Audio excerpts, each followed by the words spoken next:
On the 14th of February 1806, Marshal André Massena, leader of French military operations in southern Italy, rode triumphantly into the city of Naples. The Kingdom of Naples and Sicily had gone to war with France the previous September and was buoyed in the months that followed by the arrival of a joint Anglo-Russian expeditionary force to southern Italy to aid the Neapolitans against any potential French attack. But all had turned sour that winter. Napoleon Bonaparte, Emperor of the French, had won a crushing victory over the Austrians and Russians at the Battle of Austerlitz, effectively bringing the War of the Third Coalition to an end, while Massena had secured control over northern and central Italy. As the Austrians quickly negotiated yet another humiliating treaty with France, Naples suddenly found itself isolated, and the British and Russians began to evacuate their forces as the prospect of a major French assault on southern Italy loomed. King Ferdinand I of Naples and his family abandoned their capital and headed for Sicily in January, just as Massena was preparing to lead the army of Naples into the region it had been named after. Within a week of his campaign beginning, he entered the great city in the shadow of Mount Vesuvius, while on the 9th of March 1806, a French army under Jean Reynier destroyed what remained of the Neapolitan army. Then came perhaps the most shocking moment in the invasion of Naples, as Joseph Bonaparte, the older brother of the emperor, was made King of Naples in late March 1806. Such was the manner in which Napoleon Bonaparte extended his grip over new parts of Europe in an almost casual fashion by the mid-1800s. His victory over the Kingdom of Naples and Sicily in the spring of 1806 and the obliteration of the Austrian threat the previous autumn and winter aside, Napoleon still faced numerous antagonists across Europe as the summer of 1806 dawned. Unlike the War of the First Coalition, which came to an end in 1797, with really only Britain continuing the struggle against France, and the War of the Second Coalition, a conflict which resulted in a year of nearly complete peace across Europe, as the British and French established a ceasefire through the Peace of Amiens in 1802, the War of the Third Coalition had no clear end to it. While Austria and Naples had been comprehensively defeated within months of the war commencing in the summer of 1805, Russia was still at war with the French, and despite Napoleon's victory at Austerlitz in early December 1805, the British had no intention of establishing peace terms again with France. Sweden, which had allied with Britain back in December 1804, also remained theoretically at war with the French Empire, although little by way of direct conflict between the two nations had yet occurred. Consequently, there was no clear end to the War of the Third Coalition, and it would soon morph into the War of the Fourth Coalition. If there was something which distinguishes the War of the Third Coalition from the War of the Fourth Coalition, it was the decision by Prussia, which had remained neutral in 1805 when Austria and Russia joined Britain in the new conflict, to now ally with Britain, Russia, and Sweden against France.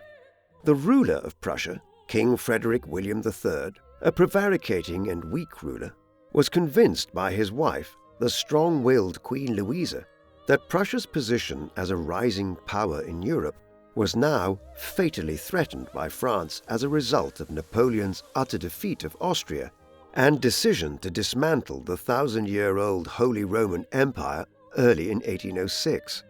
The replacement of the Holy Roman Empire with the Confederation of the Rhine, a French puppet state in western Germany, in the summer of 1806, further concerned the Prussians.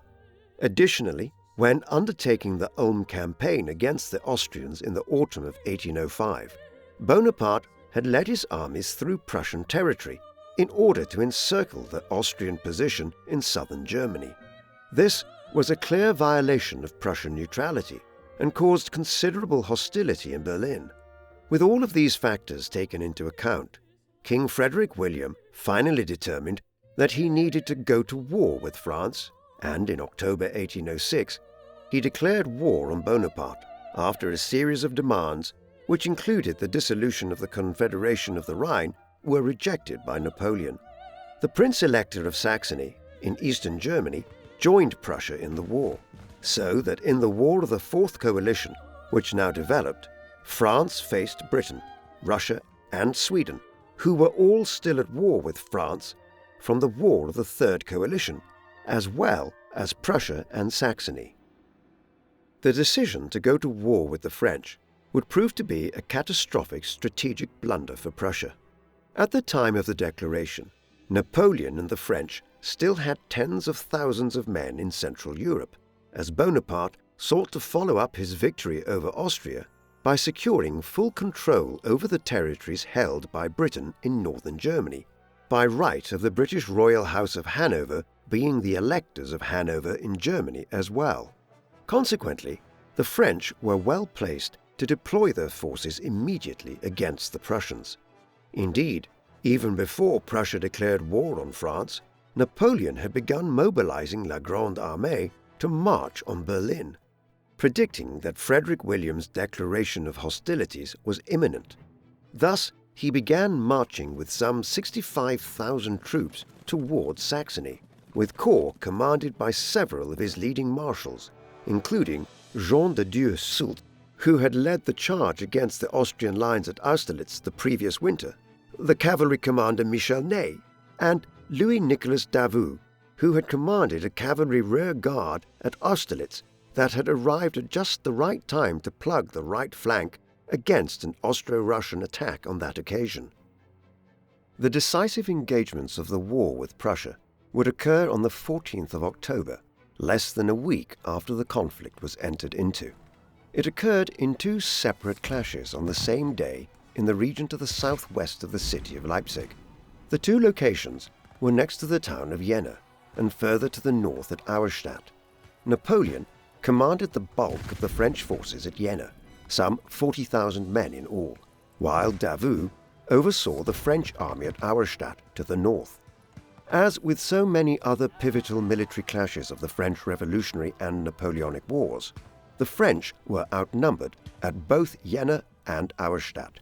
Indeed, on the 14th of October 1806, Davout was considerably so, with the Prussians and their Saxon allies fielding upwards of 60,000 men there, against a corps of just over 25,000 commanded by Davout.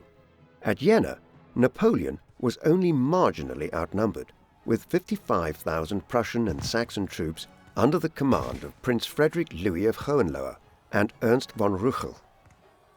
The battle nearly turned disastrous for the French early in the morning, when Marshal Ney led a large cavalry detachment against the Prussian lines without any order to do so from Napoleon. This foolhardy move resulted in the corps being nearly surrounded by the Prussians and Saxon troops before Bonaparte ordered Marshal Lannes to lead a detachment to rescue Ney and his men. At that juncture, if the Prussians had pressed their advantage and launched a frontal assault on the main French forces, they would have won the day. But indecision prevailed, and in the hours that followed, the Prussians fell prey to sustained French fire. This, combined with French attacks on the Prussian flanks, resulted in a bloodbath as the afternoon progressed, while to the north at Auerstedt, a disastrous deployment of Prussian troops in the morning had led to a complete rout, despite the numerical disadvantage Davout and the French had.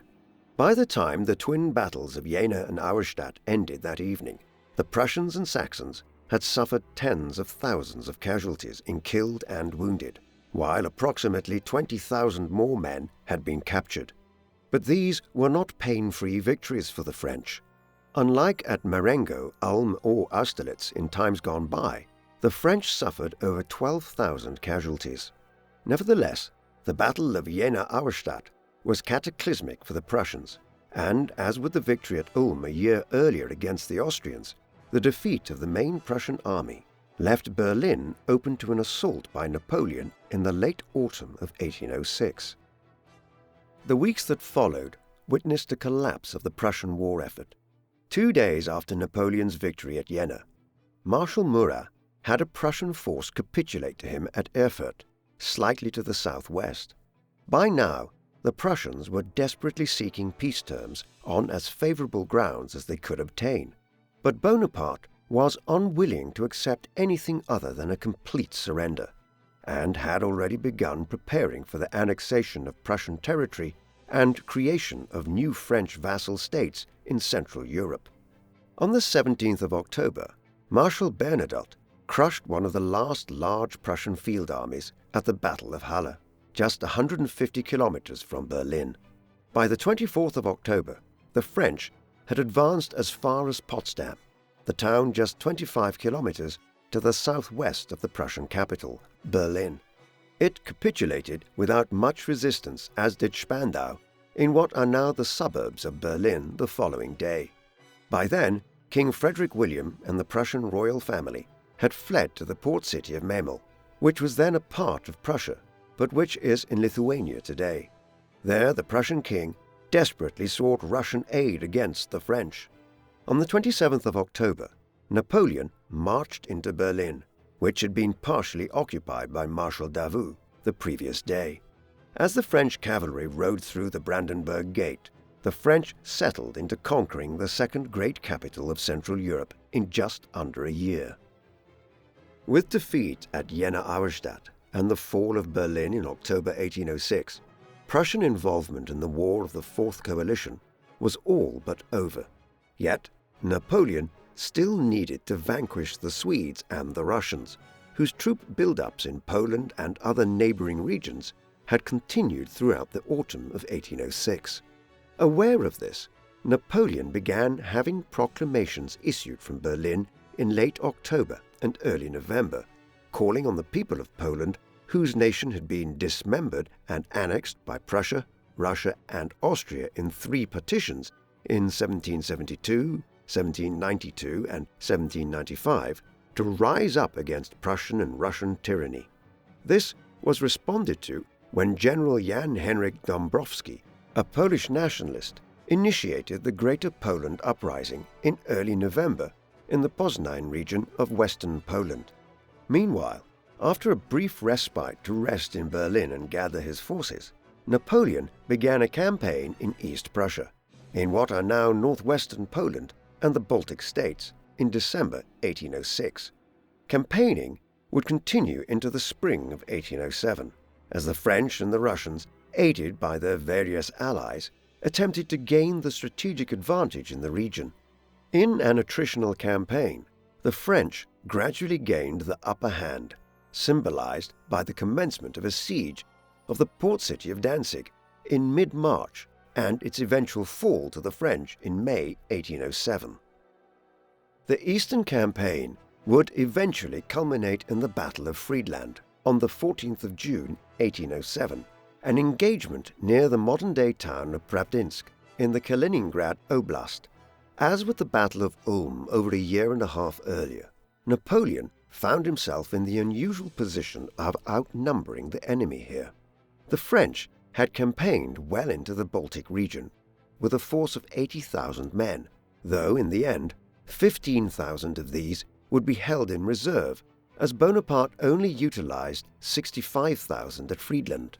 By way of contrast, the Allied army, which was overwhelmingly made up of Russian forces, consisted of approximately 55,000 troops under the command of Levin August von Bennigsen, a German general in Russian employ, who had earned a considerable reputation for slowing the French advance into East Prussia and the Baltic region during several battles in the early spring of 1807. At Friedland, though, he was completely outmatched by Napoleon. As both armies sought to take control of the town of Heinrichsdorf in the region, the Russians became trapped on the western side of the River Jena, with their pontoons to cross back over the river compromised. Faced with this situation, von Bennigsen had no option but to form up and meet Napoleon's army full on.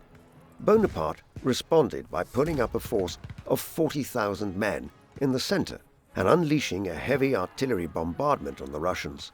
This was followed quickly by a cavalry assault by Marshal Ney.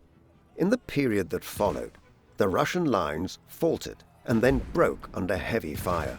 With no easy exit over the River Jena, the retreat became extremely disordered, and massive casualties were suffered, in many instances as Russian detachments were picked off as they attempted to wade over the river. By the end of the Battle of Friedland, the French had suffered upwards of 10,000 killed and wounded, but over half of the Russian army of roughly 55,000 men had been killed, wounded, or captured. French victory at the Battle of Friedland effectively spelled the end of the War of the Fourth Coalition. In its immediate aftermath, Tsar Alexander of Russia sent envoys to the French and sought to negotiate peace terms with Napoleon. The resulting peace treaty, which was agreed between France and Russia near the town of Tilsit in what was then East Prussia, but which is now the town of Sovietsk in the Russian-controlled Kaliningrad Oblast, involved one of the most famous meetings of two emperors in world history. On the 7th of July 1807, Napoleon and Alexander met near the town on a raft in the middle of the nearby Neman River. This was the border between Prussia and Russia, and had Napoleon advanced any further, he would have been invading the Russian Empire. There, they agreed to the first half of the Treaty of Tilsit. This not only established peace between France and Russia, but through it, Napoleon and Alexander became secret allies. Bonaparte agreed to aid the Tsar in Russia's quest to capitalize on the decline of the Ottoman Empire in the Balkans, while in return, the Russian emperor promised his French counterpart that he would wage war on Sweden, which was still holding out with Britain against the French. Finally, Napoleon reassured Alexander that he would not interfere with the ruling houses of several small German states, such as the Duchy of Oldenburg, whose rulers were relatives of Alexander, a Russian ruler of largely German descent. The meeting at Tilsit between Napoleon and Alexander was one of the most important diplomatic encounters between two monarchs in modern history. Luckily, we have some extensive descriptions of it. Bonaparte, allegedly, had won over Alexander before they ever stepped onto the raft. When they met, they embraced, and then Alexander stated, "I will be your second against England." While he may have been willing to accept British financing for the wars against France, there was no love lost between Russia and Britain, two powers who would increasingly clash over jurisdictions in Central Asia in the decades ahead, as Russia sought to expand southwards into Persia and Afghanistan, and Britain sought to secure these regions as a buffer for the British Raj. As Napoleon later stated of Alexander's opening gambit, quote, "Those words changed everything." The two emperors then proceeded alone into the salon and discussed matters alone for 2 hours. Napoleon would subsequently report back to his wife Josephine about Alexander after the meeting. "I am very well satisfied with him. He is a very handsome and good young emperor. He had more intelligence than one thinks." Such was the manner in which the famous meeting at Tilsit occurred. 2 days later, it was the turn of King Frederick William of Prussia to agree terms with Napoleon. Bonaparte was not so sanguine in how he dealt with the Prussian ruler. This second part of the Treaty of Tilsit inflicted a crushing set of surrender terms on the once proud German state. Prussia was stripped of half of its territory. Some of its lands in the west in central Germany were allocated towards the establishment of a new kingdom of Westphalia, the latest in the French client states created since 1795. To the east, an enormous portion of Prussian territory, albeit much of it having been acquired during the recent partitions of the Polish-Lithuanian Commonwealth in the 1770s and 1790s, was taken from Prussia and formed into a new Grand Duchy of Warsaw, covering much of the southern and central regions of modern-day Poland. The title of Duke of Warsaw was handed to King Frederick Augustus I of Saxony, whose family had a decades-old claim to the Polish throne and who now became a stalwart French ally. But the duchy was effectively another French vassal state, extending Napoleonic power in Europe to Warsaw and beyond. As an added humiliation, Prussia was forced to pay an enormous war indemnity and was forbidden from maintaining an army of more than 43,000 soldiers. Indeed, Napoleon had even arranged to humiliate the Prussian ruler at Tilsit, making him wait on the shore of the Niemen, while Alexander and Bonaparte discussed the fate of Prussia, and afterwards, when the settlements had been reached, lodging the Tsar in a local mansion and having the Prussian king sent to stay in the house of a local miller. King Frederick William was broken by the humiliating terms, a development worsened by the premature death of his much-loved wife, Queen Louisa, in 1810, a woman whom Napoleon, a stalwart sexist throughout his life, respectfully described as the Prussian king's most accomplished minister. Yet, there were individuals within Prussia who doggedly set about reforming what remained of their state and army in the aftermath of Tilsit, and Prussia would rise phoenix-like from the ashes to haunt Napoleon in years to come. The twin treaties of Tilsit between France and Russia and Prussia were a disaster for Britain and its sole remaining ally, Sweden.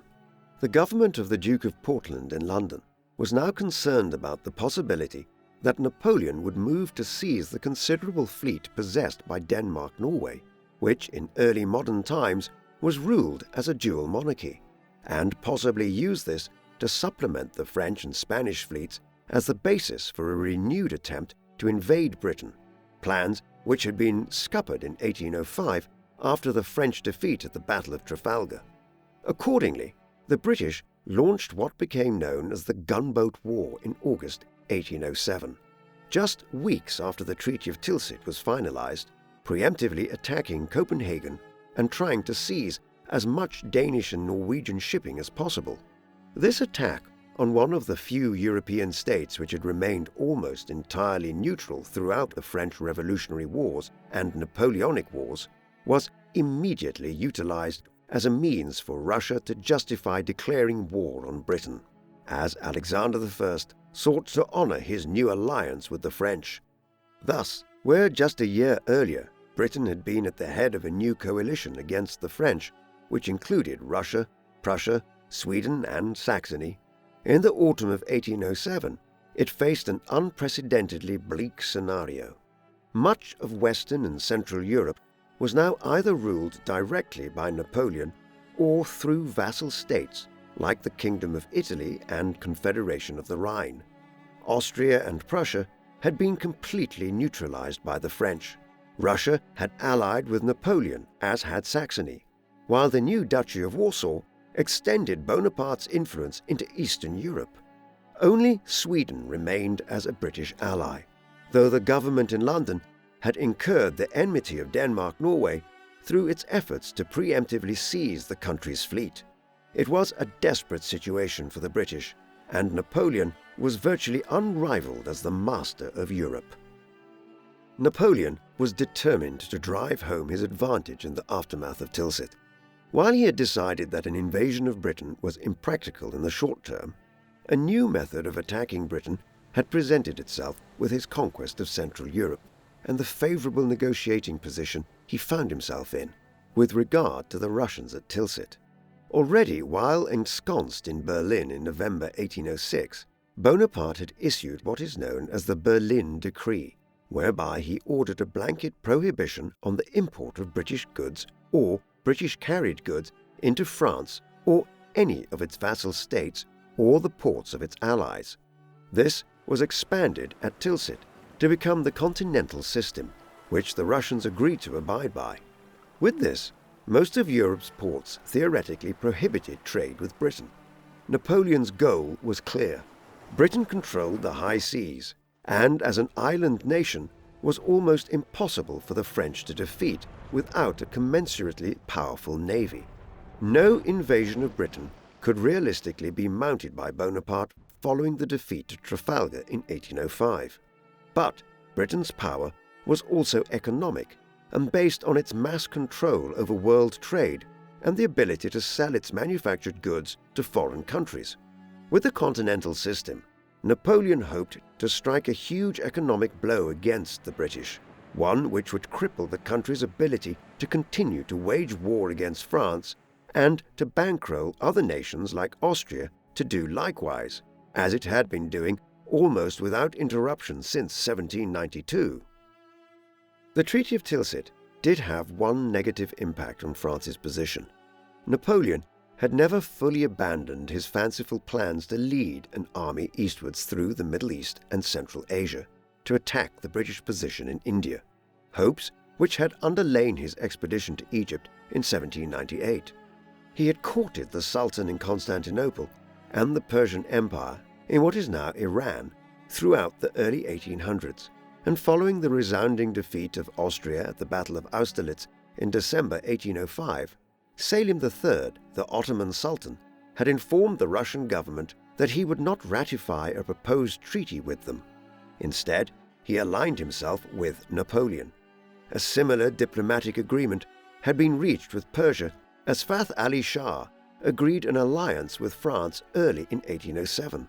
These were useful alliances for France while Napoleon was at war with Russia, which had lengthy border connections with the Ottomans and Persians in the Black Sea, the Balkans, the Caucasus, and the region east of the Caspian Sea. But the terms of the Treaty of Tilsit completely upended this regional diplomatic situation. As part of the treaty, Bonaparte had agreed to aid the Tsar in his conflicts in Asia, and so, in the second half of 1807, France's alliances with both the Ottomans and the Persians collapsed. Hence, one often overlooked element of the Treaty of Tilsit was that it ended, once and for all, any hopes Napoleon might have still been entertaining about marching eastwards, overland, to invade British India, like some latter-day Alexander the Great, one of the emperor's heroes. Napoleon's time in Eastern Europe was significant on a personal level also. While there, he became romantically involved with Marie Walewska, a daughter of Count Mathieu Waczynski, a prominent landholder in the Gostin region. Their first encounter seems to have been by accident when Napoleon was campaigning in East Prussia and stopped at an inn to have the horses pulling his carriage replaced. Marie happened to be there and evidently made enough of an impression on him that later at a gathering of the Polish nobility in Warsaw, he requested her to attend him. Their relationship began from there, and Walewska was evidently a considerable influence on Napoleon's decision to create the Duchy of Warsaw as a resurrection of the Polish state. It was a curious relationship, though, and the manner in which Napoleon shelved it after he left Poland is revelatory of how Bonaparte's mind worked.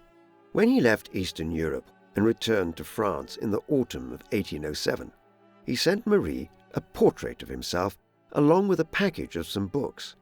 Included with these was a note in which he stated, quote, "My gentle and dear Marie, you who love your country so much will understand the joy I feel at being back in France after nearly a year away. This joy would be complete had you been here too, but I carry you in my heart." Napoleon did not write to her for another year and a half. Such was the manner in which the Emperor of the French could seemingly disentangle himself from any relationships he engaged in. With the finalization of the Treaty of Tilsit, Napoleon found himself in a position of unprecedented power across Europe. It was also the most peaceful period he had enjoyed since the termination of the Peace of Amiens in 1803 and the subsequent development of the War of the Third Coalition. By the autumn of 1807, only Britain and Sweden were at war with France, and both powers were overseas to all intents and purposes, with the English Channel and the Baltic Sea prohibiting Napoleon from invading their nations. In this relative respite from war, Bonaparte once again turned to domestic affairs back in France and the vassal territories in regions like the Low Countries, Western Germany, and Italy. Numerous civil and administrative reforms were introduced by the emperor during this period. For instance, in early September 1807, he commanded that money could not be loaned out at interest rates of more than 5% for civil causes and 6% for trading purposes. The French Commercial Code was also introduced a week after this dispensation, introducing elements of commercial law to France and its territories, which in some cases, such as in Poland, would remain in force until well into the 20th century. Just days later, a court of auditors was instituted in Paris by Bonaparte. The period back in Paris after the War of the Fourth Coalition also saw Napoleon set eyes at last on a painting which he had commissioned shortly after becoming emperor. Bonaparte had formed a close relationship with Jacques-Louis David, the preeminent French painter of the late 18th and early 19th centuries, who had earlier been closely allied with Maximilien Robespierre in the early 1790s. David had tied his star to Napoleon's after he became first consul in 1799, and in 1801 had painted his first famous depiction of Bonaparte, a highly stylized portrayal of him crossing the St. Bernard Pass in the Alps on horseback, a celebration of his campaign against Austria the previous year and ultimate victory at Marengo. Now, in January 1808, David unveiled the coronation of Napoleon, a 20-foot by 32-foot panoramic depiction of Napoleon's coronation in Notre Dame back in 1804. David spent 2 years working on what is widely recognized as one of the most accomplished pieces of historical painting ever produced, even going so far as to have schematic drawings of Notre Dame produced for him to work from, and having individuals who were present at the coronation in 1804 called to his studio so that he could paint them into the picture. When it was complete, Napoleon came to view it at David's studio. After staring at the canvas for about an hour, he turned to the painter and said, "David, I salute you." The emperor paid him 24,000 francs, a small fortune in early 19th century terms, and David retained ownership of the painting until 1819, when it was sent to the Royal Museums. There were, however, more pedantic and childish episodes which Napoleon was capable of. For instance, in September 1807, he ordered that the American consul in Genoa, Peter Kuhn, should be arrested on account of his having been reported as wearing the insignia of the Order of Malta, which had been awarded to him by the British.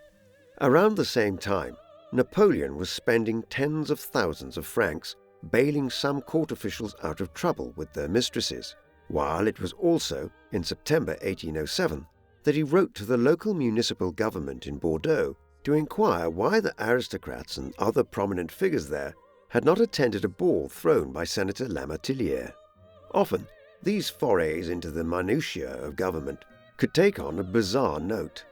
It was also around this time that Napoleon became extremely concerned about the alleged poisoning of a Mademoiselle Pascal from the city of Montpellier in southern France in 1805. Rumors abounded that her husband, Jean-Guillaume, had been responsible for her demise. Napoleon ordered that the case be reopened and even ordered that a post-mortem should be carried out on Pascal's deceased dog to see if it too had been poisoned. Hence Napoleon, for all that he was master of much of Europe and famed today as a general, could become distracted by rather minor issues of government when time allowed. It would be all too easy to view Napoleon as simply a general turned emperor.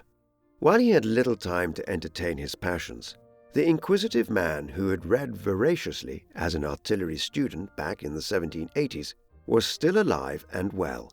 His interests were perhaps seen most clearly during the 1800s in his love of the theatre.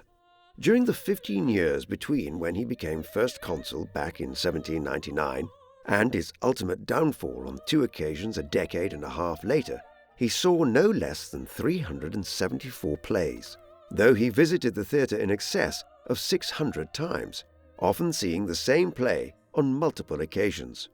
The record was for Cena, a play written by Pierre Corneille in 1641 and based on a conspiracy to assassinate the Emperor Caesar Augustus, first ruler of Rome.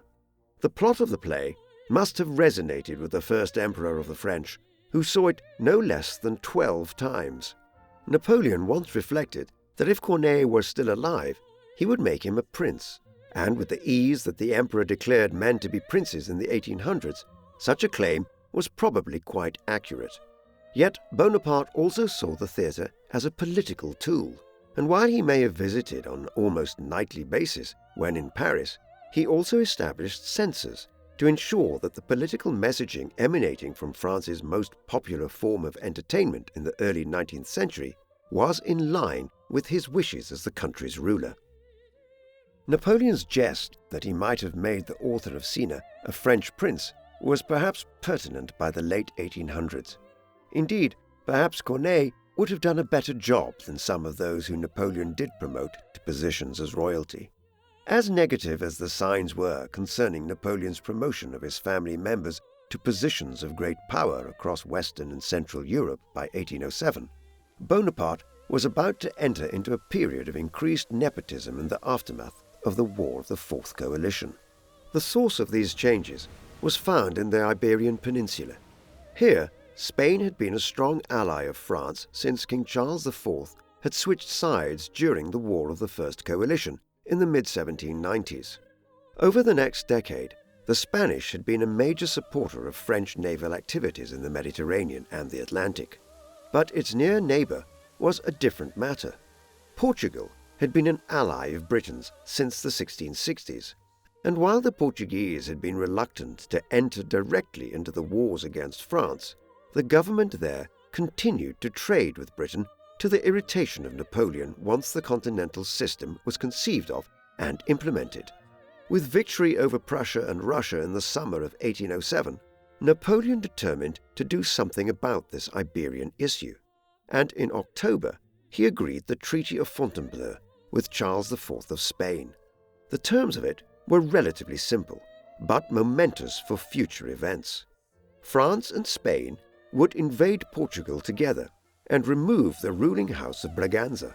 The country would then be carved up into different principalities, with Spain annexing some and Napoleon creating yet another vassal state in the north of the country called the Kingdom of North Lusitania. Later, it was proposed that Portugal's colonies would be seized and divided between France and Spain. Steps were taken very quickly to implement the articles contained in the Treaty of Fontainebleau. On the 19th of November 1807, just 3 weeks after the agreement was reached between France and Spain, a joint Franco-Spanish invasion of Portugal involving approximately 50,000 troops under the command of Jean-Anduche Junot was commenced. The Portuguese government was weakened by a lack of leadership. Queen Maria I had been the reigning monarch since 1777, but her mental state had deteriorated from the late 1780s onwards, and the country was effectively governed by her son, Dom John of Braganza, as regent from the late 1790s onwards. It was partially because of this politically unstable situation that Portugal had played no major part in the wars against France. Now, in the face of a French invasion, the government of Dom John in Lisbon simply decided to flee. Little resistance was offered as the French and Spanish marched through Portugal. But when Junot's forces arrived in Lisbon and entered the city on the 30th of November, less than 2 weeks after the commencement of the invasion, they found the government and royal family had fled to Brazil, Portugal's enormous colony in South America. The French and the Spanish carved up Portugal thereafter in line with the terms of the Treaty of Fontainebleau. But unlike previous conquests, Napoleon had to contend with there being a Portuguese government in exile in Brazil that upheld their claim as rightful rulers of the Iberian nation.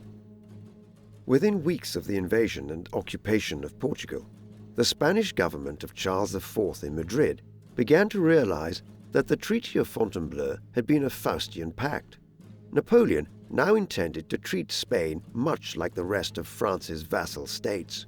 Within weeks, French troops were crossing the Pyrenees and garrisoning Basque and Catalonian towns and cities, such as San Sebastian, Pamplona, and Barcelona. This caused enormous unrest in Spain, and in the middle of March 1808, uprisings broke out in the suburbs of Madrid against the government of Charles IV. In response, Napoleon ordered French troops into Madrid. Charles IV was forced to abdicate in favor of his son, who became King Ferdinand VII of Spain on the 19th of March. However, Ferdinand's reign was very short-lived. On the 2nd of May, a fresh insurrection, known as the Dos de Mayo Uprising, or 2nd of May Uprising, broke out in Madrid, owing to continued disaffection amongst the Spanish populace at the French occupation of the city. Bonaparte took this as the opportunity to fully seize control of Spain. Additional French forces were sent into Madrid and the other cities.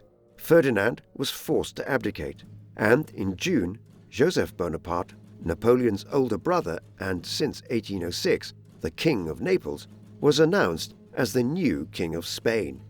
It was the beginning of a period of intense difficulty for the French Emperor in Iberia.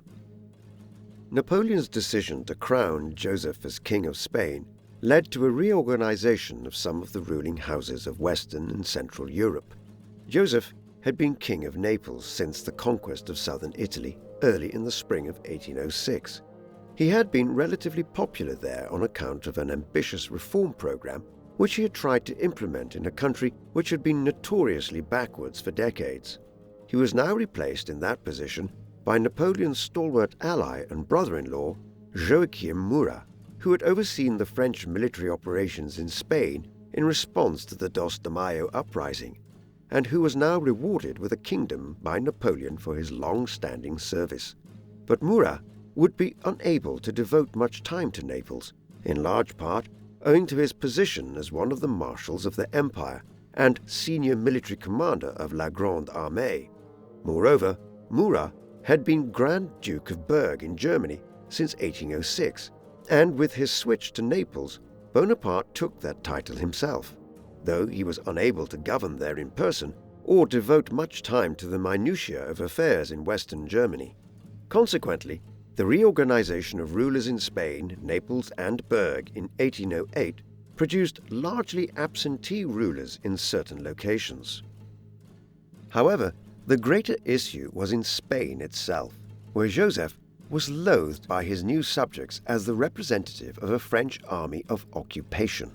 While the Dos de Mayo uprising had been suppressed, Ferdinand deposed, and a Bonaparte installed as the new king, regional revolts and unrest across Spain continued throughout the summer and autumn of 1808, and it was clear from the outset that this could not be crushed through a simple injection of French troops into the region.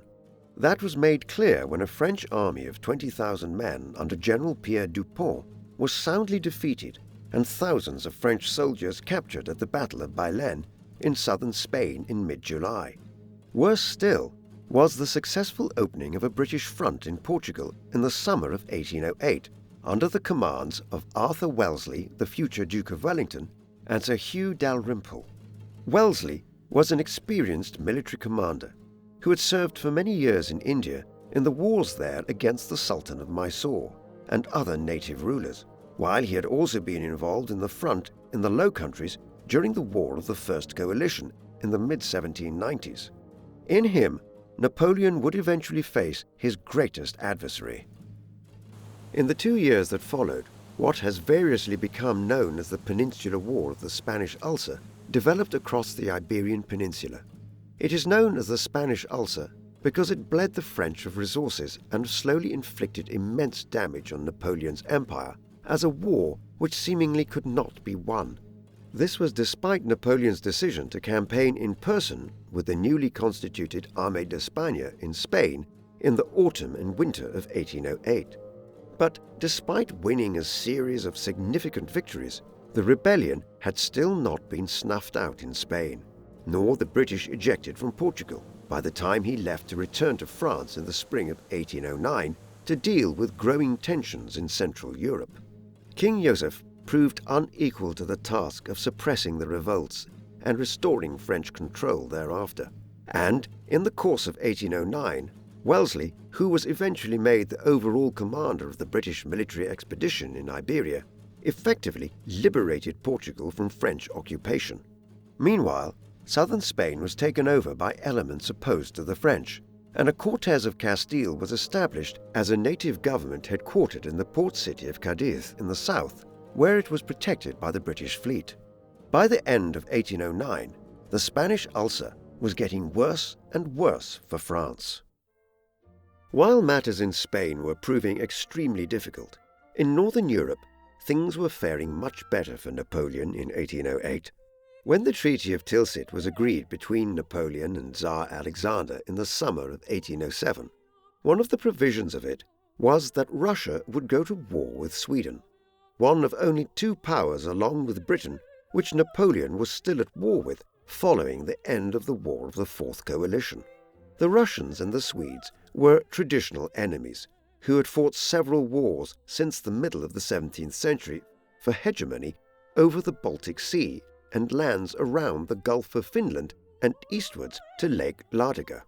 Russia had generally emerged from these conflicts with the upper hand and now saw an opportunity to seize Finland from the Swedes. Hence, diplomatic tensions about shipping through the Baltic Sea and the Danish Sound were ratcheted up by Alexander in the winter of 1807, and war was declared early in 1808. The Finnish War would last for a year and a half, with Napoleon nominally supporting his new Russian ally, and the British sending an expeditionary force to Scandinavia. However, it was an unmitigated disaster for the Swedes, whose army was ill-prepared for the war, and which was poorly led by King Gustav IV Adolf. In the autumn of 1808, Russian troops largely overran Finland, despite the Swedes' efforts to establish a series of fortifications there. Then, the Russian armies under their commander Friedrich Wilhelm von Buxhoeveden campaigned through the winter into northern Sweden, taking advantage of the frozen Gulf of Bothnia, parts of which were traversable in the cold weather. By the early spring of 1809, a large Russian army was descending on central Sweden. Faced with this unprecedented crisis in its history, those close to power in Stockholm launched a coup and deposed King Gustav in March 1809, eventually replacing him with his uncle in the early summer, who became King Charles XIII. By then, a ceasefire had been agreed between the leaders of the Swedish military and Russia. This was followed by the Treaty of Fredrikshamn in September, through which Sweden ceded Finland to Russia, which was duly created into the Grand Duchy of Finland with Tsar Alexander, who was taking inspiration from Napoleon's pattern of creating puppet states as the first Grand Duke.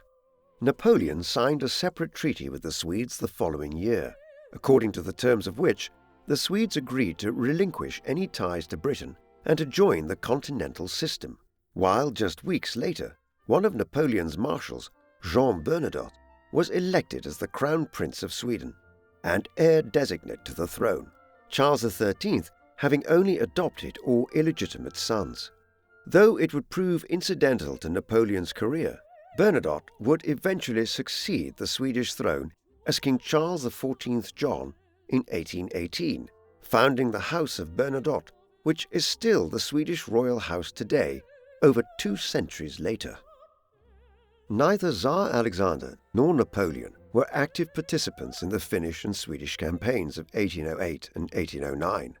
Instead, the pair were engaged in various other matters during this period, not least Napoleon, in trying to suppress the major uprisings being seen across Spain. One of his other engagements was a major diplomatic congress with the Russians in the autumn of 1808. The Congress of Erfurt was convened in the city of Erfurt in central Germany between the French and Russian governments to discuss a wide range of matters relating to the new Franco-Russian alliance and dominance of the continent. The Congress was convened at a time when cracks in the agreements reached at Tilsit the previous year were already beginning to show. In particular, the Continental System, which forbade Russia from trading with Britain or even with British merchants, was deeply unpopular at home in Russia, as it led to a shortage of luxury commodities amongst the nascent Russian middle class. There were also issues to be resolved concerning Finland, Sweden, Spain, and Austria, the latter of which Napoleon was preparing for war with yet again, this time with the aim of neutralizing it utterly as a power in Central Europe in much the same way he had Prussia during the War of the Fourth Coalition. On the surface, the Congress of Erfurt, which commenced when Napoleon and Alexander met each other outside the town on the 28th of September 1808 and lasted for 2.5 weeks into mid-October, was a convivial affair, with the Emperor and the Tsar dining together every evening, swapping gifts and generally behaving amiably towards one another. The Congress was also punctuated with cultural events, as some of Germany's greatest literary figures, amongst them one of Napoleon's foremost literary heroes, Johann Wolfgang von Goethe, the first part of whose magnum opus, Faust, had just been published, attended the Imperial Congress at Erfurt. But behind the pomp and the expressions of cordiality were serious divisions between the French and the Russians. Much of this was over the Continental System, which Alexander complained was hurting the development of the Russian economy. Conversely, Napoleon became infuriated at certain junctures in the meetings by Russian refusals to allow French customs officers to check goods coming into Eastern Europe's ports to make sure they were not originating from Britain. Behind the shadows, Napoleon's former foreign minister, Talleyrand, was advising Alexander, Talleyrand having come to the conclusion that Bonaparte had become too ambitious in his desires to dominate all of Europe and crush the British. Nevertheless, despite these differences, an agreement was eventually reached, whereby both rulers called on Britain to make peace with France, and Alexander promised Napoleon Russian aid in the event of a future war between the French and the Austrians. Other articles reiterated elements of the Treaty of Tilsit, with Bonaparte affirming his support for Russia's annexation of Finland. Ultimately, though, as the delegates left Erfurt in mid-October, it was clear that the Franco-Russian alliance stood on very shaky ground. The man who Alexander had met at Erfurt was a changed one to the man he had engaged with at Tilsit a year and a half earlier. The manner in which Napoleon was governing Europe and seeking to advance things in the early 1800s was heavy-handed and overly dictatorial. This altered approach was reflected in his physical state. In his youth and throughout much of his 30s, Napoleon, who it should be remembered was still shy of his 40th year when he met Alexander at Erfurt, had been a thin man, almost gaunt given his energy and his naturally small stature. But in the mid-1800s, he gradually began to gain weight, a process which never reversed and accelerated as the years went on. Indeed, his appetite had become prodigious. When presented with a half chicken when dining in Vienna in the late 1800s, he queried what kind of chicken was born with only one leg and one wing before complaining that he was being fed on scraps. First-hand accounts from these years of those who met him often noted his growing corpulence, with his head often hunched downwards from his shoulders. If one were looking for a Shakespearean symbolic slant, one might reflect that the burden of trying to rule Europe was weighing heavily upon him. However, those who met him were still struck by the penetrating intellect he possessed, and while Bonaparte might have increasingly rode in a carriage rather than on a horse, it was well known that he travelled with such speed that water often had to be used to cool down the carriage wheels as he raced across Europe from city to city and battlefront to battlefront. By 1808, an old problem was freshly brewing for Napoleon. The events of the years between 1806 and 1808 had convinced many in Vienna that they needed to act against the French. The example of what had happened to Prussia with the Treaty of Tilsit in 1807 worried many within the Austrian government, while Napoleon's decision to effectively get rid of the Spanish royal family and install his brother as ruler of that kingdom demonstrated that Bonaparte was not above such behavior when it came to alleged allies. As such, by 1808, war hawks in Vienna, such as Clemens von Metternich and the foreign minister Johann Philipp Stadion, were adamant that Austria needed to launch a new war against France. This was despite the country's experience of 3 successive defeats by France in the coalition wars in 1797, 1801, and 1805. Yet the view in Vienna was that Napoleon was vulnerable owing to the ongoing war across the Iberian Peninsula, which was pinning down nearly 250,000 troops to fight the British, Spanish, and Portuguese, and Napoleon being simply overextended as he sought to control Europe from Lisbon to Warsaw. It was in this light that the Austrians began preparing for war again in 1808. The War of the Fifth Coalition was preceded by diplomatic efforts by the Austrians to either convince some of the other great European powers to also make war on France, or at least remain broadly neutral. Some of this met with failure. For instance, Austrian efforts to convince Prussia to join a new alliance against Napoleon were in vain. the great North German state having been utterly crushed by Bonaparte in the course of the War of the Fourth Coalition. But the Austrians met with greater success when it came to negotiating with the Russians. Although Tsar Alexander was nominally Napoleon's ally, by the autumn of 1808, despite the diplomatic efforts at Erfurt, the alliance was very shaky. Owing to this, Alexander agreed to clandestine negotiations with the Austrian government that while he would honor his alliance with Bonaparte on paper, he would move very slowly to offer any real military support and ensure that his armies did not actually clash with the Austrians in any meaningful way. With this agreement in place, Stadion and Metternich began efforts to convince the Austrian emperor of the wisdom of war, a feat which they succeeded in by February 1809. With this done, a new coalition was established, consisting of Britain, Austria, and rebels against French rule in Portugal, Spain, and southern Italy. They would face France and its many vassal states in Holland, Germany, the Duchy of Warsaw, and Italy, as well as Bavaria. Although Britain would bankroll much of the conflict, the Austrians would do much of the fighting.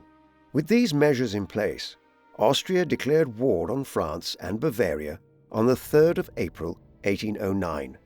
A week later, on the 10th of April, Archduke Charles of Austria led an army of 127,000 men over the border into southern Germany.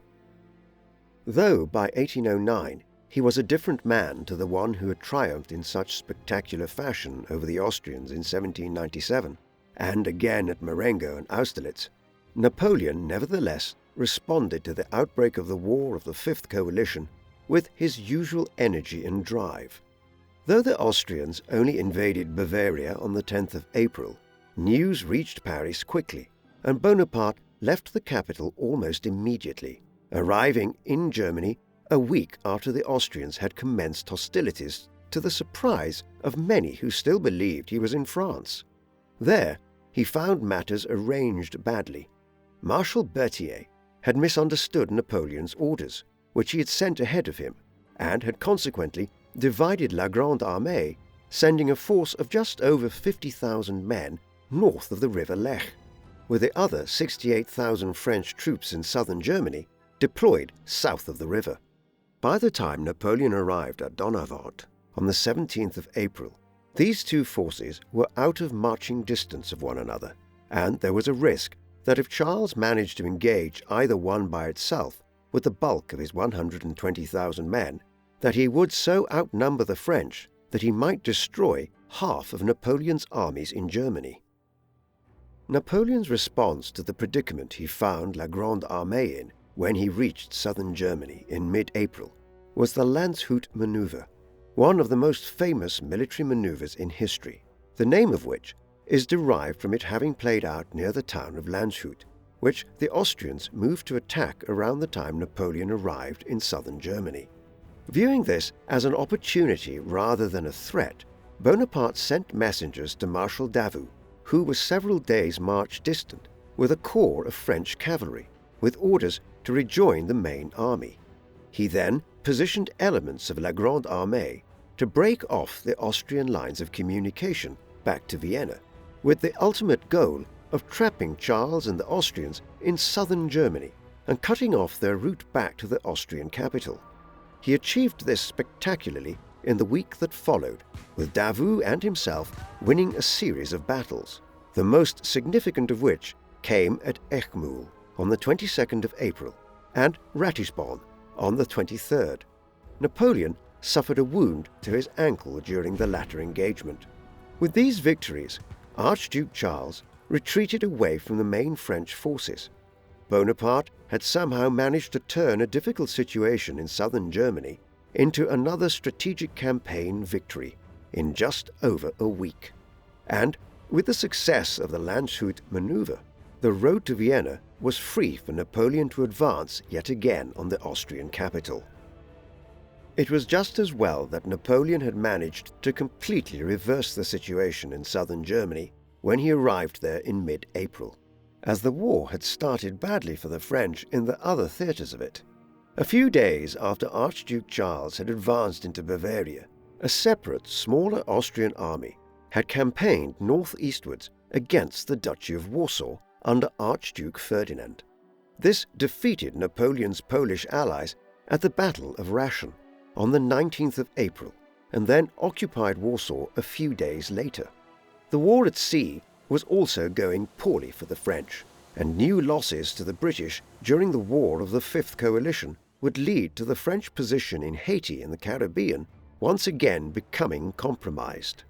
The one area of positivity for Bonaparte was in Italy, where his stepson, Eugène, Empress Josephine's son from her first marriage, led the French resistance to an Austrian encroachment under another member of the Austrian royal family, Archduke John.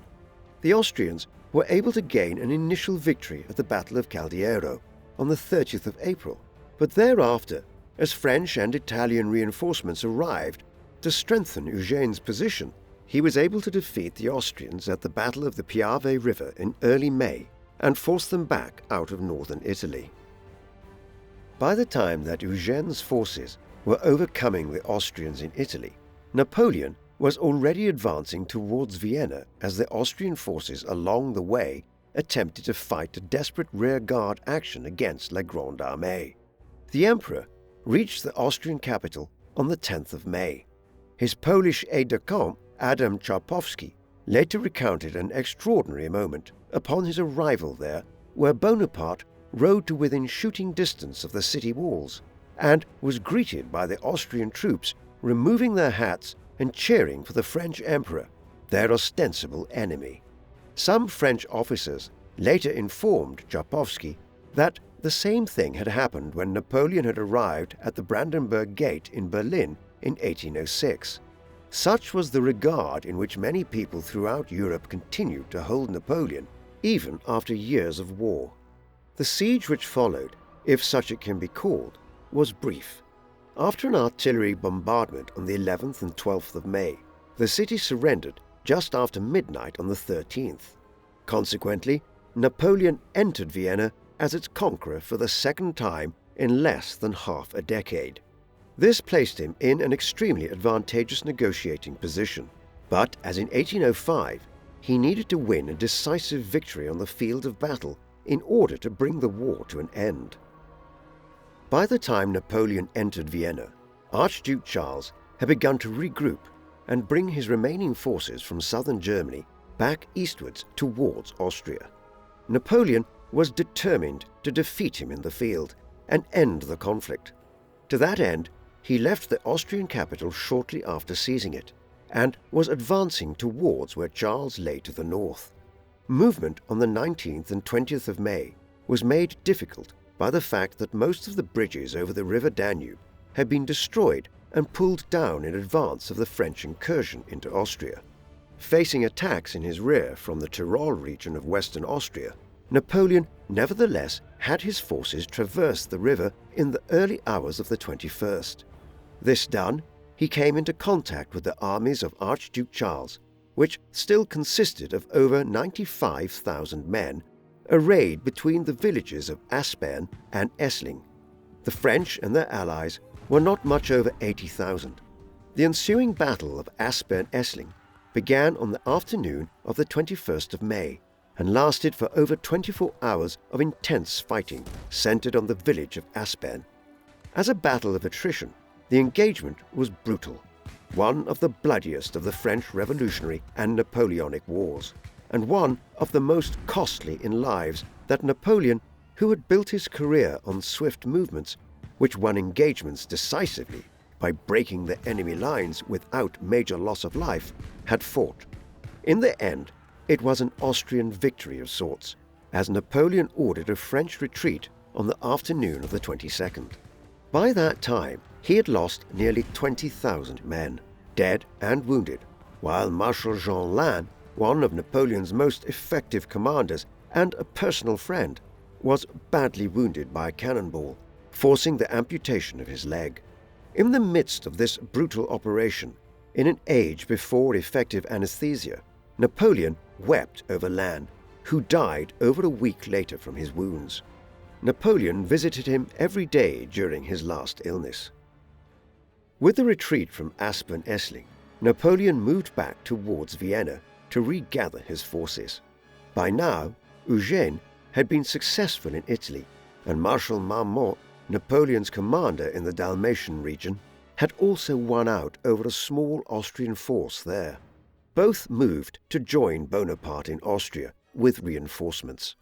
As a consequence, Napoleon was able to recommence the campaign with over 170,000 men in late June, while Archduke Charles, for his part, had also gathered reinforcements so that he had over 125,000 men at his disposal. What this indicates is the manner in which Napoleon's wars were leading to ever greater numbers of troops being deployed across Europe. When Bonaparte had first campaigned in Italy in the mid-1790s, a force of 30,000 or 40,000 men was large. By 1809, it was a token army that could not prove decisive on any front. As a result of this, it was nearly 300,000 men who took to the field at the Battle of Wagram, not far from Vienna, on the 5th of July, 1809. Both sides also had hundreds of pieces of artillery, and it was these combined factors which made the 2 days of fighting particularly bloody. By the time it ended on the 6th, both sides had suffered over 35,000 men killed and wounded. But with his superior army, Napoleon was able to claim victory, while the Austrian morale was broken in the aftermath of Wagram. Peace terms were soon being explored, though the fighting in the war of the Fifth Coalition between France and Austria's allies continued elsewhere. Early in the summer of 1809, the government in London had begun planning for the opening of a new front on the continent, one which would supplement the Peninsular War being waged in Spain and Portugal, but which would strike closer to the Napoleonic regime in Paris. The plan eventually decided upon was to launch an amphibious landing around the mouth of the River Scheldt in the Low Countries. This would serve multiple purposes. Firstly, it would allow the British to prevent the French using the port of Antwerp. Secondly, it was intended that the expedition would destroy French ships which might be amassing in Dutch and Belgian ports for a new invasion plan against Britain. And thirdly, and finally, it was imagined that a successful campaign might serve to draw some of La Grande Armée away from Germany and the Austrians and towards the Low Countries. All of these ambitions would fail, though. When the expedition under John Pitt, 2nd Earl of Chatham, the older brother of the recently deceased Prime Minister, William Pitt, arrived at Walcheren Island at the mouth of the River Scheldt, disease quickly broke out amongst the troops, most likely a type of typhus or dysentery. This crippled the British Expeditionary Force, and despite capturing the important port of Flushing, the Walcheren Campaign ended in an ignominious abandonment in October following a counterattack by the French under Marshal Bernadotte and the retaking of Flushing. By the time the British were evacuating Walcheren and their other locations along the mouth of the River Scheldt, the Austrians were already finalizing the terms of their latest defeat against Napoleon, the 4th time they had been beaten by Bonaparte in 12 years. The result, signed as the Treaty of Schönbrunn at Schönbrunn Palace near Vienna on the 14th of October 1809, was arguably the most humiliating set of terms yet for the Austrian government. Under it, Austria lost one of its oldest territories, the Duchy of Salzburg in northern Austria, to Bavaria, while additional lands in the northeast of the Austrian Empire were ceded to Russia and the Duchy of Warsaw. But the greatest humiliation occurred in the southern parts of Emperor Francis's territories.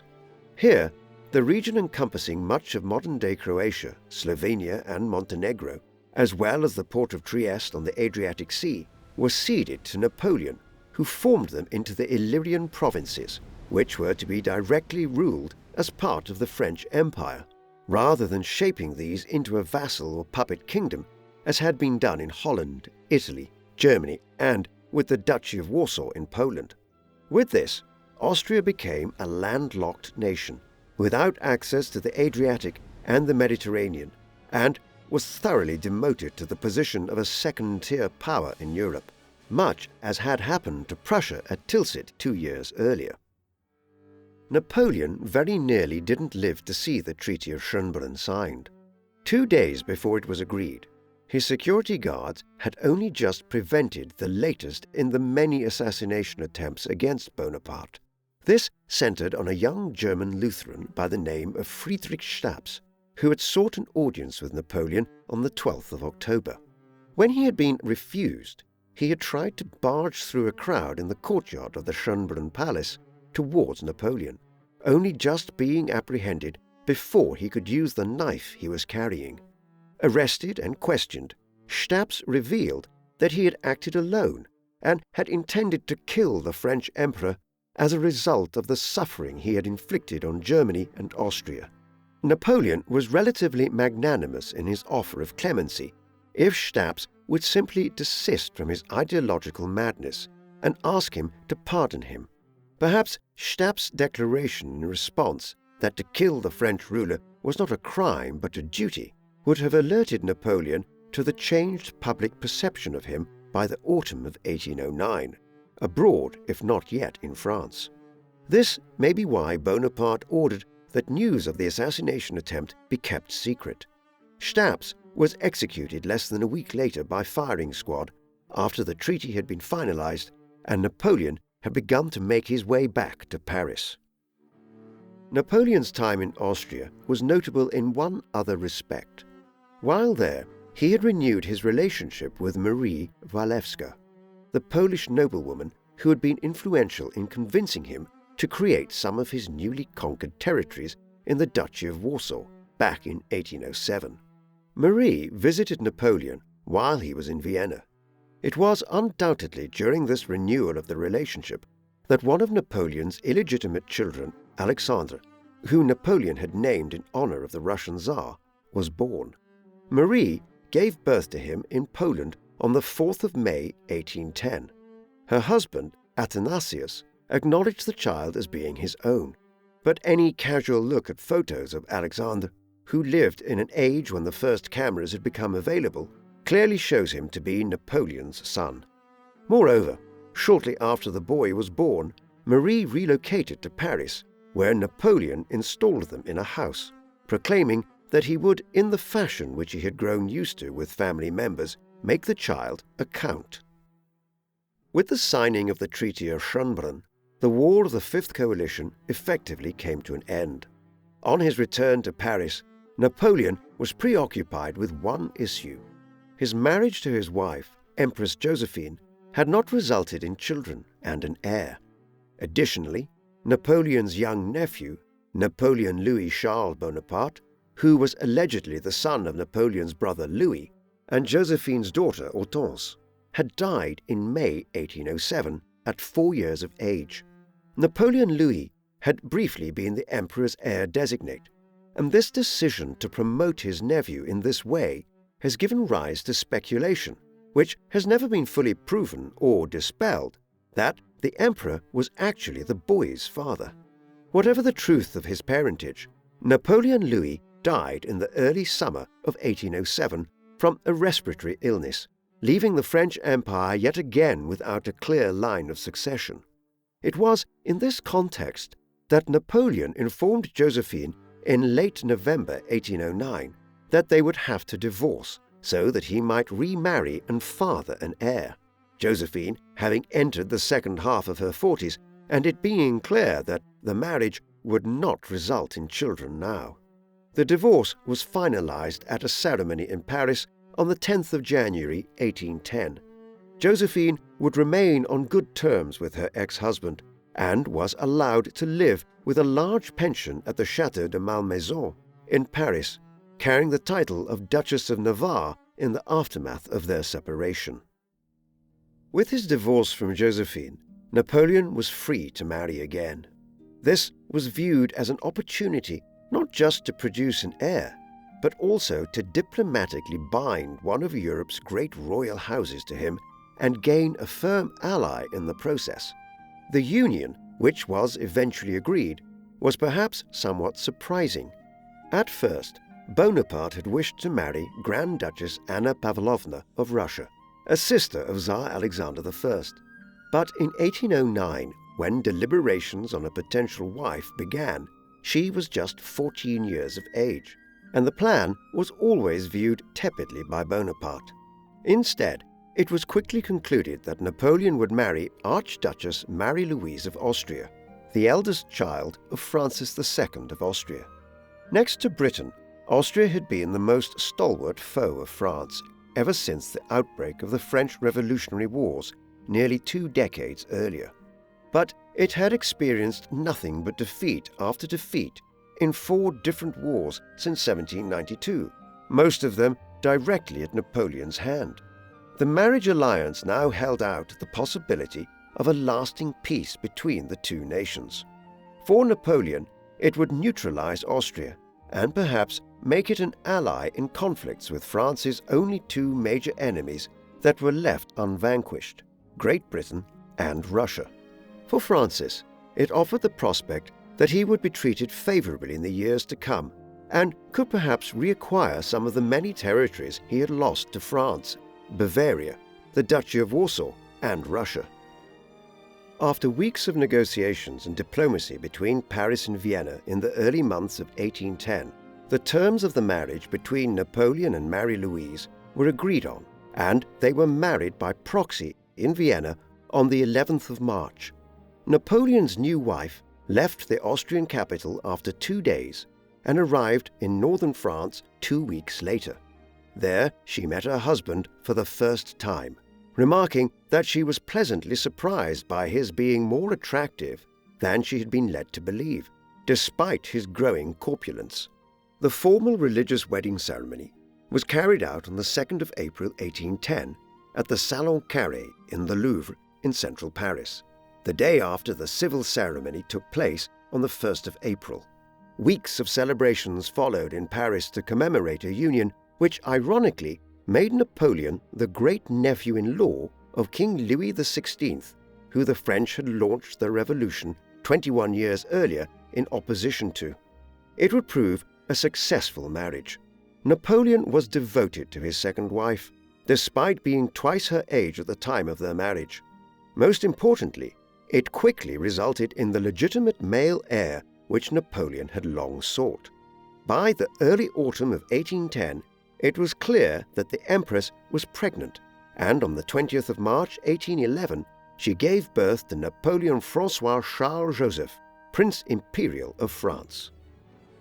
While his divorce and second marriage might be regarded as personal and political successes, problems were mounting for Napoleon in other respects. He now ruled an empire which constituted territories ruled directly by France in much of the Low Countries, Western Germany, parts of Italy, and the Illyrian provinces around modern-day Croatia and Slovenia, while the sister kingdoms and vassal states ruled by his family members and allies stretched from Spain in the west to Warsaw in the east, and Holland in the north to Naples in the south. Rebellions might be viewed as inevitable given the rapid expansion of this empire and the growing nationalism of the era. But these were occurring with worrying frequency. For instance, even as he defeated the Austrians in the War of the Fifth Coalition in the spring and summer of 1809, a huge rebellion broke out in the Tyrol region of western Austria. It was led by Andreas Hofer, a local innkeeper, and was sparked by unrest about a mandatory vaccination program against smallpox, as well as the joint Franco-Bavarian occupation of the region. It took half a year and the dispatch of approximately 40,000 troops to the area to suppress it. A shorter-lived insurrection, known as the Gotchier Rebellion, struck the Illyrian provinces in the autumn of 1809. None of these revolts were successful, but they required Napoleon to commit men and resources to growing numbers of local revolts. More serious was the ongoing and seemingly insurmountable rebellion across the Iberian Peninsula. By 1810, the British under Wellesley had a permanent position in Portugal and southern Spain, while Joseph Bonaparte, the Napoleonic King of Spain, ruled from Madrid against a rival regime based in Cadiz in the south of the country. The Peninsular War, or Spanish Ulcer, was notable perhaps as the first major example of a counterinsurgency war in modern history, foreshadowing conflicts like the Vietnam War and numerous wars in Afghanistan from the mid-19th century onwards. 1810 saw a fresh injection of troops into the peninsula and the clearing of many of the Spanish positions in Andalusia and the south. But a French campaign in Portugal under Marshal Ney and Marshal Massena failed to dislodge Wellesley and his Portuguese allies, as French armies for the first time in many years began to lose engagements like the Battle of Busaco in September 1810 to a numerically inferior force. There were successes elsewhere, notably the recapture of most of Aragon and its cities in the spring and summer of 1811. But victory could not be obtained in Spain and Portugal, and by 1811 there were over 300,000 French and Allied troops stationed across the peninsula, many of them charged simply with maintaining lines of communication and supply between France and Spain, as the guerrilla nature of the war saw any unprotected French convoys quickly attacked by marauding Spanish rebels. Ultimately, Spain was costing Bonaparte far more than it was worth. While the French experience might have indicated to Bonaparte that he would be better off not trying to centralize control over disparate parts of Europe too extensively in French hands, he certainly didn't seem to show any appreciation of that fact, and in 1810 moved to incorporate ever greater parts of Europe directly into the French Empire and control them from Paris. In 1810, it was the turn of the Kingdom of the Netherlands. As ever, one of the major problems here was that his brother Louis, who had been made King of Holland by Napoleon in 1806, had proved a weak ruler, incapable of quelling specific types of unrest in the Netherlands and fending off the Walcheren Campaign by the British without extensive French intervention. Napoleon told him to abdicate in the aftermath of the campaign, but Louis refused, and even had the temerity to call the French occupation of the Netherlands illegal. Napoleon responded accordingly and forced his brother to abdicate in the summer of 1810 in favor of his 5-year-old son, but this arrangement lasted less than 2 weeks before Napoleon dissolved the Kingdom of the Netherlands and annexed the region directly into the French Empire. Of all the problems which Napoleon faced, though, in the aftermath of the War of the Fifth Coalition, one was entirely self-inflicted. The French Emperor had imagined that the Continental System would be the death knell of Britain without ever having to invade England itself. His goal was to cripple British trade and attack France's great nemesis economically. Moreover, he imagined that it would be popular across the continent, as business people in France and elsewhere would benefit from increasing profits for their own industries and companies. But he was entirely wrong in this analysis. It was widely loathed across the continent and was not fully enforced anywhere. As early as the second half of 1807, just months after the system was formally adopted at Tilsit, the French government had placed an order with the textile companies of the great trading cities of northern Germany, which had been at the heart of the medieval Hanseatic League, Lübeck, Hamburg, Bremen, and Rostock, for hundreds of thousands of pieces of clothing for La Grande Armée. But the German manufacturers simply could not meet the demand for roughly 200,000 pairs of shoes, tens of thousands of greatcoats, and other clothes besides, without having resort to the English market. As a result, even as Napoleon was trying to enforce the Continental System in the late 1800s, French soldiers were battling in the War of the Fifth Coalition in uniforms that had been made in industrial factories across northern England, in cities like Leeds and Blackburn.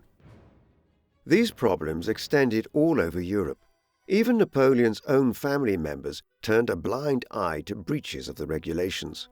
In Holland, for instance, King Louis was well aware that the smuggling of goods from Britain into Amsterdam, Rotterdam, and other Dutch ports was occurring, but really made no effort to stop it, aware that to do so would arouse widespread discontent amongst his subjects.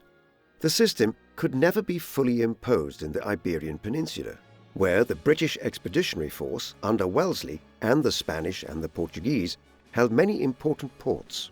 while in Italy, Murat, following his coronation as King of Naples, never tried to impose a ban on British imports, which was utterly impractical in a region with such a large coastline. Instead, the system bred corruption across Europe, as bribes to falsify paperwork or to look the other way when British contraband arrived at a port became everyday occurrences. And Britain also did everything it could to undermine the system, setting up smuggling stations in places like Malta in the Mediterranean, from which hundreds of ships ran smuggling operations throughout the late 1800s. By 1810, it was clear that all Napoleon was achieving was to arouse resentment amongst the mercantile and industrial classes, alienating himself from his foremost ally, Tsar Alexander, and decimating French customs revenue, which was collapsing owing to the volume of smuggling which was being carried out across France and its territories. The Continental System was just one factor in the deteriorating relationship between Napoleon and Tsar Alexander. In the aftermath of the War of the Fourth Coalition and the Treaty of Tilsit in 1807, Alexander had remained as the only continental European ruler who was still an equal of Napoleon's. All others, such as Emperor Francis of Austria and King Frederick William of Prussia, were now persistently in an unequal power dynamic when it came to any negotiations with France. Alexander was different, and in private he made it known that he was playing a long game to defeat Napoleon, whom he perceived as grievously overextending himself in trying to become master of Europe. He always made it known, though, that he would not tolerate excessive French interference in his country or demands by Bonaparte, and this focused primarily on the Continental System. However, Napoleon's decision to negotiate a marriage alliance with Austria instead of Russia early in 1810 was another factor which accelerated the declining relationship between Napoleon and Alexander. So too was the increasing power of the French-allied Duchy of Warsaw, which was effectively a resurrection of the Polish state just over a decade after the Russian, Prussian, and Austrian partitions of Poland had made Russia the dominant power in Eastern Europe. The ultimate collapse of the Franco-Russian alliance occurred at the very end of 1810, when Alexander announced on New Year's Eve that he was leaving the Continental System and would no longer entirely restrict Russian trade with British merchants, though some blocks would still apply. Simultaneously, he ordered the imposition of customs duties on French goods entering Russia. Napoleon viewed this as a fatal betrayal, and from that point onwards, he was plotting war with Russia, while Alexander was clear that conflict sooner or later was inevitable. 1811 was spent by Bonaparte preparing for the invasion of the Russian Empire, with huge logistical operations underway across Germany and other parts of Central Europe to build up stores of military supplies and other provisions. Clear supply routes were created from France into Western Germany, and from there to the river Vistula in Poland. There were also escalating diplomatic tensions, notably in Napoleon's decision to remove the royal family from the Duchy of Oldenburg and annex the territory in violation of the terms of the Treaty of Tilsit, through which Alexander had sought to preserve the position of his cousins in Oldenburg. By early 1812, the declaration of war was imminent. At that juncture, a military alliance had been agreed between France and Austria, whereby the Austrians would have to provide some tacit support to the French when they invaded Russia. In mid-January 1812, Napoleon commanded Marshal Davout to invade Swedish Pomerania, the territory controlled by Sweden along the Baltic coast of what is now northeastern Germany and northwestern Poland. It was clear that this move was designed to strengthen Napoleon's position for an advance into Russia, though he attempted to explain the measure away simply as an operation to impose the Continental System on the Baltic ports. In late February, Napoleon then forced King William Frederick of Prussia to sign a minimal alliance whereby he would allow La Grande Armée to travel freely through Prussian territory and contribute a contingent of Prussian troops towards the war. The Prussian king reluctantly agreed. Following this, Alexander decided to accelerate the war's commencement by issuing a diplomatic demand in April 1812 for the French to remove their troops from eastern Prussia and the Duchy of Warsaw, as these were territories which Russia considered to lie within its sphere of influence, and that the continuing French presence here was a threat to Russia. Just weeks later, Alexander also agreed a peace treaty with the Ottoman Empire to ensure its southern borders were secure once war erupted with France. He did not have to wait long. On the 22nd of June 1812, Napoleon made a famous speech to his troops arraigned in Prussia, in which he declared that Russia had violated the terms of the Treaty of Tilsit and implored his troops in the following way: "Let us then march forward. Let us pass the Niemen. Let us carry the war into her territory. The Second War of Poland will be as glorious to the French arms as was the first. But the peace which we shall conclude will be its own guarantee, and will put an end to the fateful influence which Russia has for 50 years exercised over the affairs of Europe." 2 days later, on the 24th of June 1812, La Grande Armée crossed over the border into the lands of the Russian Empire. The die was now cast. Either Napoleon would defeat Alexander and become master of all continental Europe, or he would experience crushing defeat. Ahead lay the Russian winter. What do you think of Napoleon's conquests in the late 1800s? Should he have abandoned trying to impose the Continental System and instead focused more on the threat the British posed through the Peninsular War? Please let us know in the comment section, and in the meantime, thank you very much for watching.